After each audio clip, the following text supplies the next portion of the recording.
I've been rebuilding the front end on the 2005 GMC Duramax 2500 pickup truck, and I've got pretty much everything in terms of steering parts, upper control arm. Lower control arm was just the last thing I did.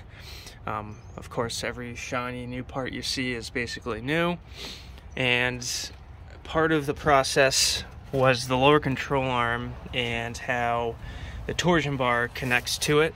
You can see down here, right there basically is where the torsion bar enters into the control arm to twist it to give it spring. So on this side, you can see how the torsion bar sits into the control arm pretty far compared to the other side, where it sits back further. So I noticed this as I was putting stuff together, and the way that I had to separate the lower control arm from the torsion bar is because this is a rust-built truck. Basically the rust welds these two parts together, and one method of getting the torsion bar and control arm separated, and which I used, is using a big sledgehammer. And when everything's disconnected, you just beat the crap out of the lower control arm, and then eventually it pops out. Of course, with some spray in here to loosen it up. But in doing so, I've come to find out that you can see how the torsion bar sits further in than on the other side. So what I figured out was that it was, let me get under the truck.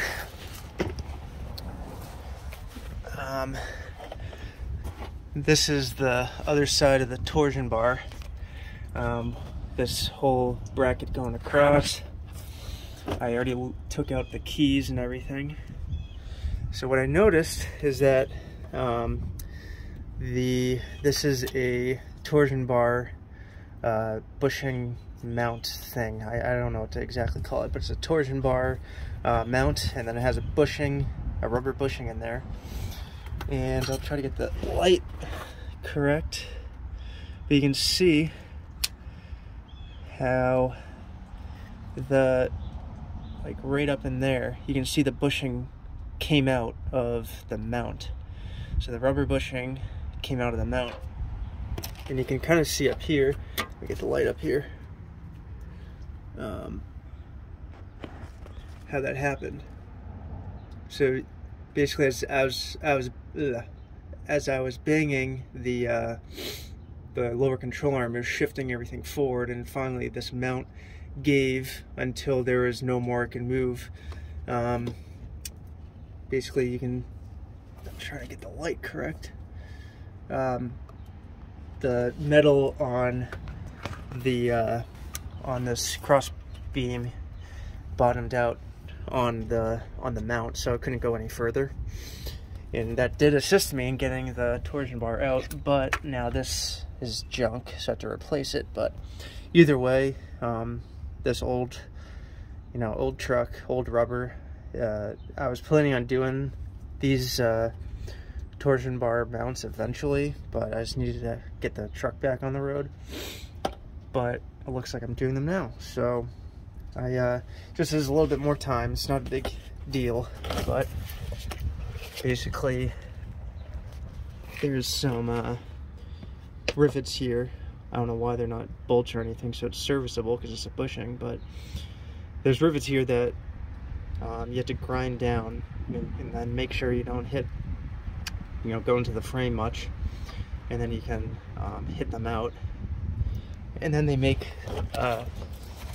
torsion bar mounts with fastener hardware, so it's serviceable. So I'm going to get those today and then put them in, so we'll see how it goes. So just be careful is the point. Be careful when you go to bang out your lower control arms. Some people use an air hammer, as I've learned, to hit the torsion bar this way instead of me hitting the lower control arm that way with a sledgehammer, because you could run into issues here. So this should probably, if you're already doing the front end for worn rubber reasons, and it's already, you know, this truck's over 15 years old, this probably does need to be replaced eventually, or at that time anyway. But just something to be aware of in case you weren't anticipating replacing this. So there's a little tip for you for today.